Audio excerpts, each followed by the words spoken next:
रीट में भाषा फर्स्ट जो हिंदी है, उसके महत्वपूर्ण 30%। साथियों, आपने रीट का फॉर्म फिल करते हुए अपनी भाषा फर्स्ट जरूर चुनी होगी। ज़्यादातर विद्यार्थियों के भाषा फर्स्ट ही है। आज की वीडियो में भाषा फर्स्ट के लगभग 30% यहाँ पर चर्चा करेंगे। और ये जो 30% है उसमें से लगभग आपके 20% आपके व्याकरण के होंगे और 10% है वो जो कि शिक्षण वीडियो के रहने वाले हैं। वीडियो को आप अंत तक जरूर देखें। साथियों, शुरुआत करते हैं यहाँ पर गद्यांश से। हिंदी भाषा में आपके 2 गद्यांश पूछे जाते हैं और प्रत्येक गद्यांश से आपके 5-5 प्रश्न पूछे जाते हैं। पहले गद्यांश को हम लेते हैं यहाँ पे। पहला गद्यांश है हमारा, निम्नलिखित गद्यांश के आधार पर प्रश्नों के जवाब दीजिए।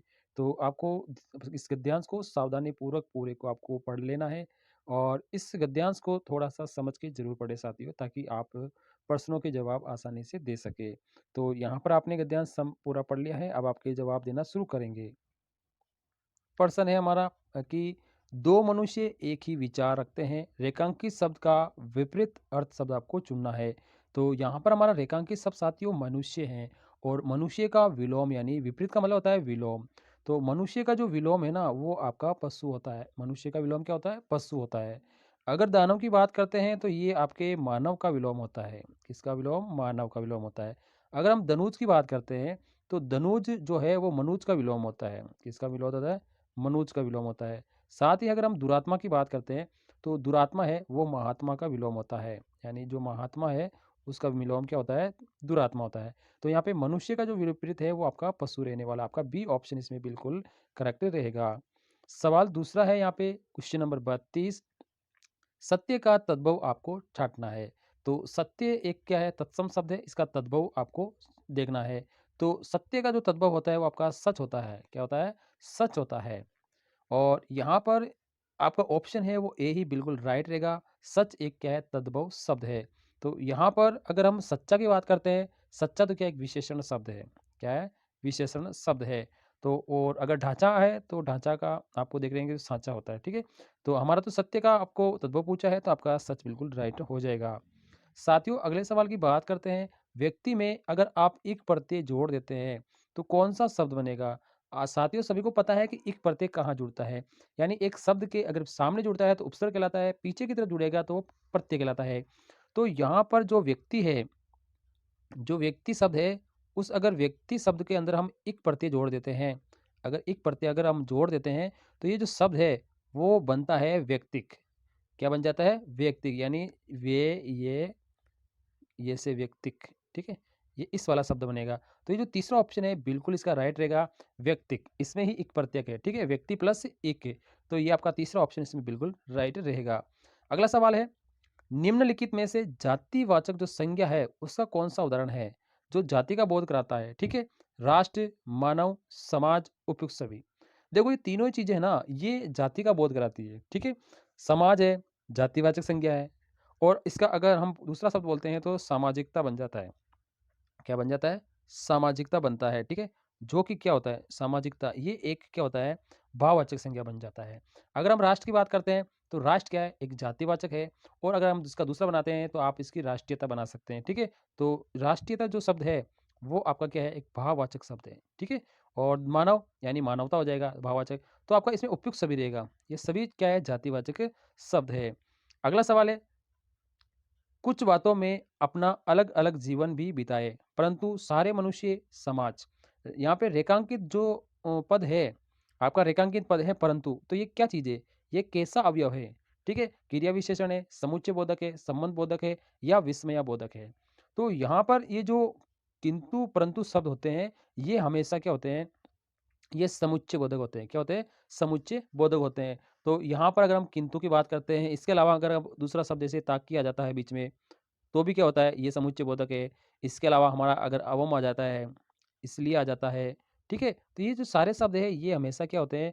ये सारे हमेशा कौन-से अवयव होते हैं? समुच्चय बोधक होते हैं। तो बी ऑप्शन इसमें बिल्कुल आपका राइट रहेगा। अगला सवाल है, यहाँ पर हमारा जो 36 नंबर का जो सवाल है, वो है प्रत्येक। क्या लिखा है? प्रत्येक में कैसा समास है? प्रत्येक में कैसा समास है? ये किस समास का उदाहरण है? तो पहले तो हम क्या करते हैं? प्रत्येक का समास विग्रह कर लेते हैं। तो इसका समास विग्रह क्या हो जाएगा? यहाँ पर हर एक। क्या हो जाएगा? हर एक। ये इसका समास विग्रह हो जाएगा, ठीक है? तो यहाँ पर जो ये समास है प्रत्येक, ये एक अवयवी भाव समास है। क्या रहेगा? अवयवी भाव समास रहेगा। और अवयवी समाज का जो पहला पद है ना, वो हमेशा क्या होता है? अवयव होता है। क्या होता है?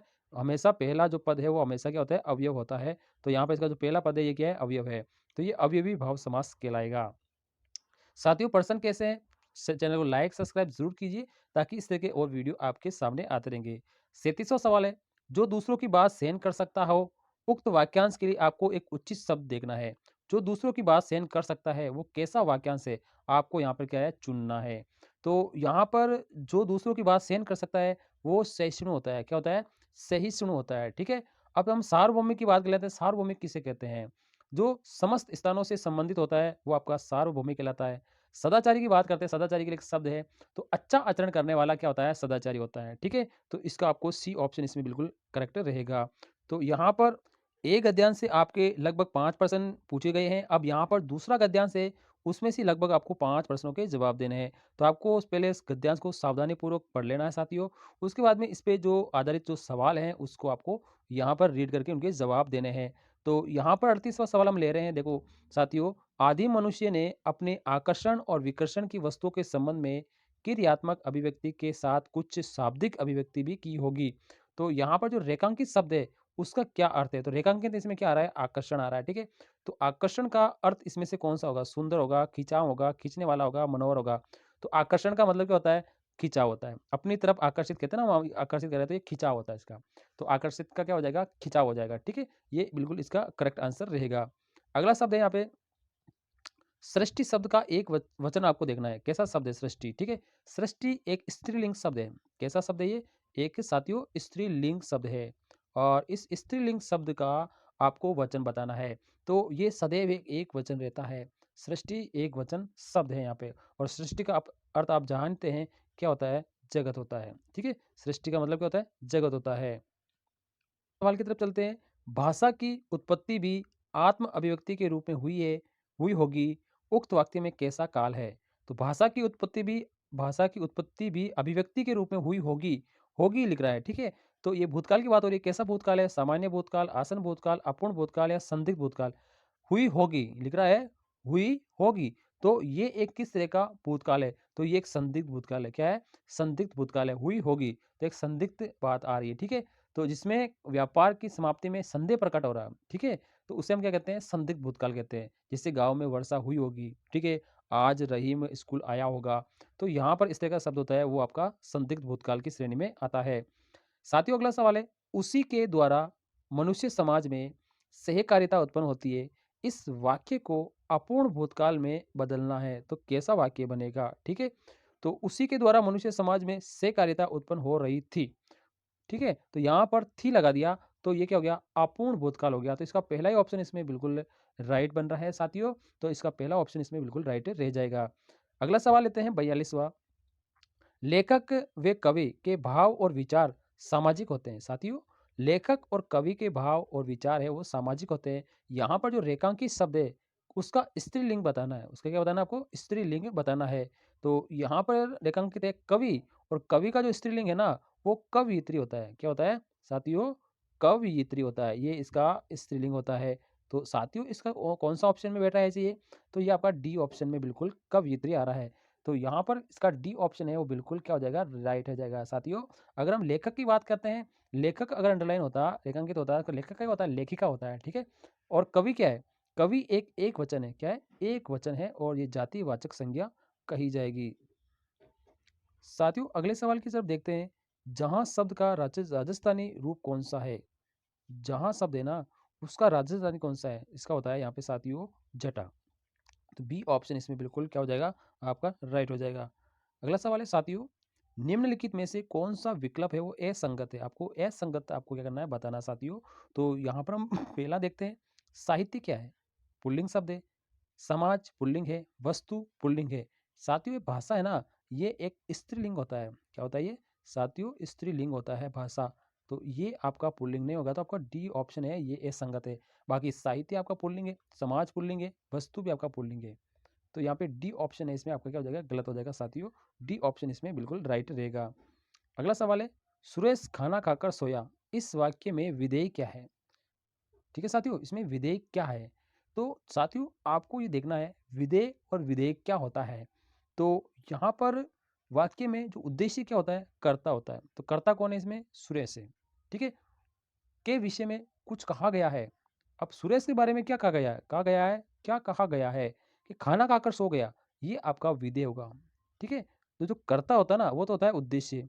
क्या होता है साथियों?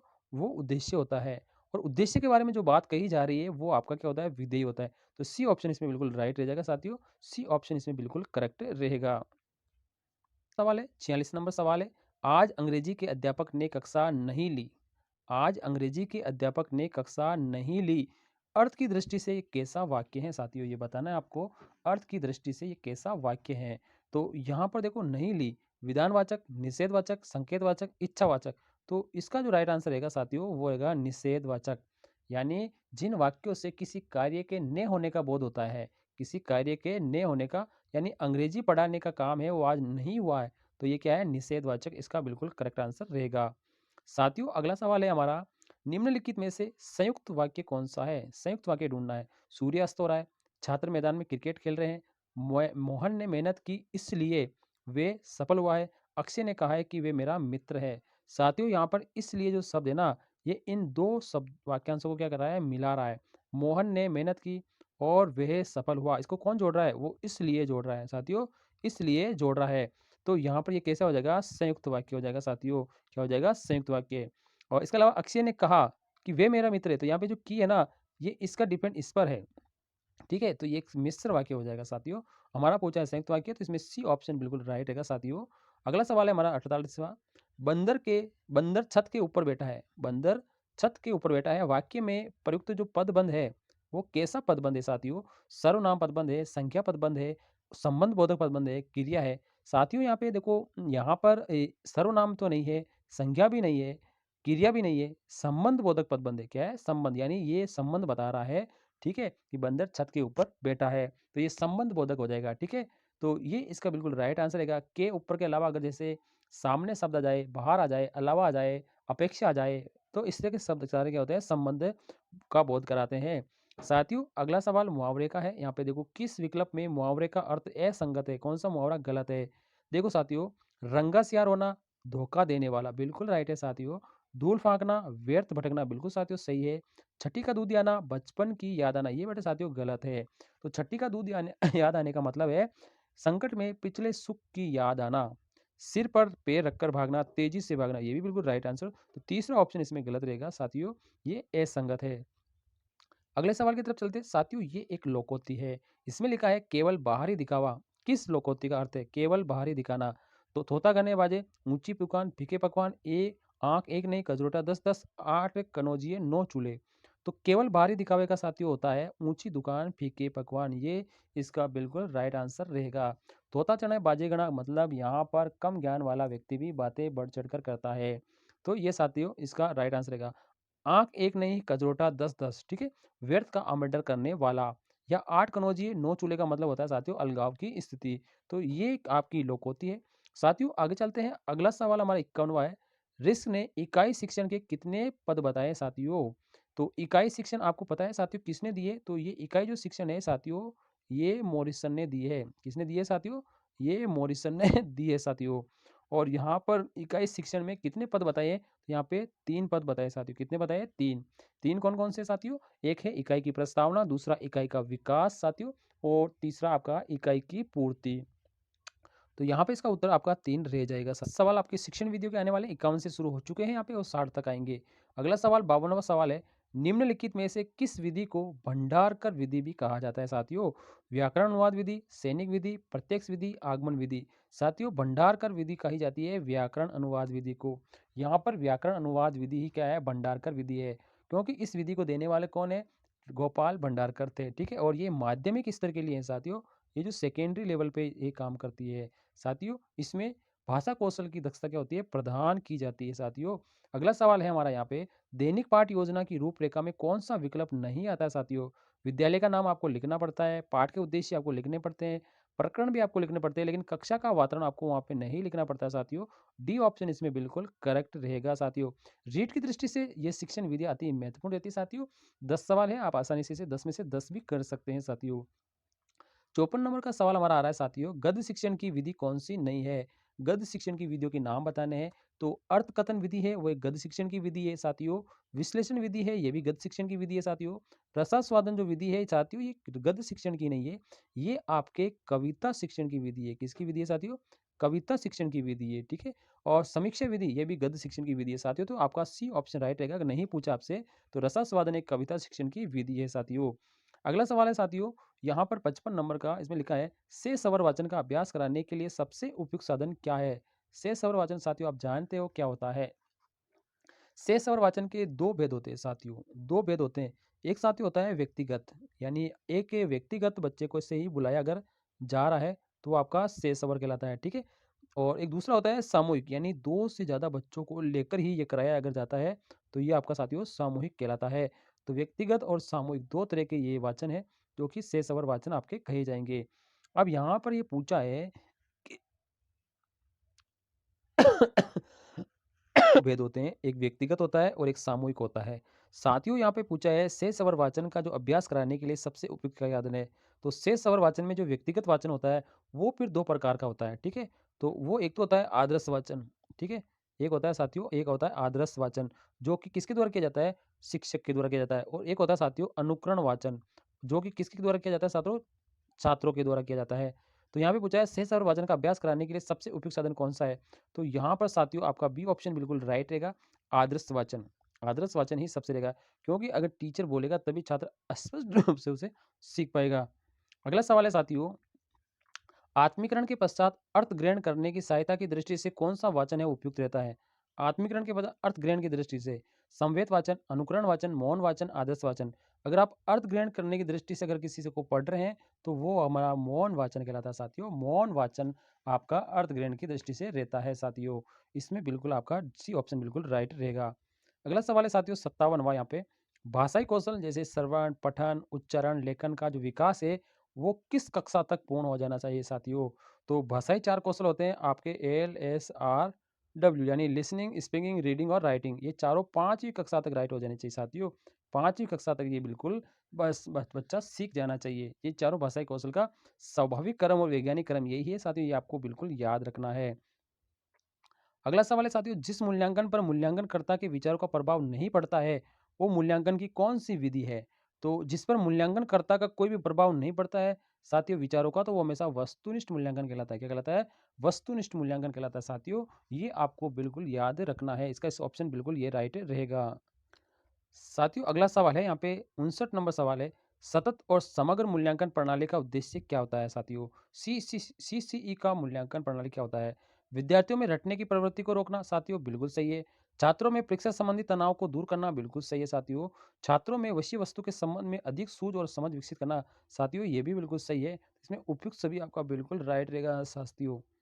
लास्ट सवाल है आज का और अंतिम सवाल है साथियों, यहाँ पे लिखा 60वां, कमजोर छात्रों की पहचान किस परीक्षण के माध्यम से की जाती है? तो कमजोर छात्रों की पहचान है ना, वो निष्पत्ति परीक्षण की जाती है साथियों।